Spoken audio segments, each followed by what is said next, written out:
Because sometimes people stay your friend because they know that you're a good friend, but that doesn't mean that they like you.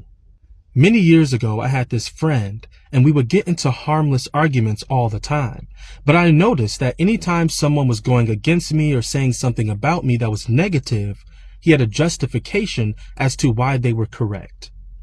Now fast forward, this friend ends up hooking up with this woman that I was also friends with. But then he goes and he kisses and tells. He goes and he tells everybody. Now the woman that he hooked up with was also a friend of mine, and she ends up giving me the password to one of her accounts. I click on her messages and I end up seeing my name being mentioned by this friend.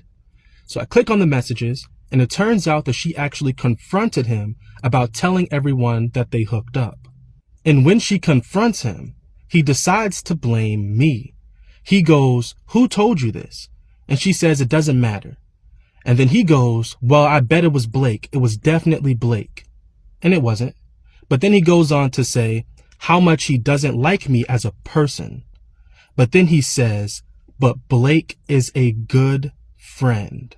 And I never forgot it because it taught me that people will keep you around even when they don't like you, because they know that you're a good person and a good friend, and they can reap the benefits of doing that.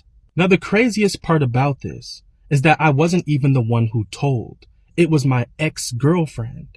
But because we were dating at the time, I didn't correct him and tell him who really told, which shows how good of a friend I actually am, because I was being a good friend to my girlfriend at the time. Now, of course, I cut this person off. And years later, he ended up sending me this big paragraph apologizing about being a bad friend. And I didn't even open it. I read the preview and then I dismissed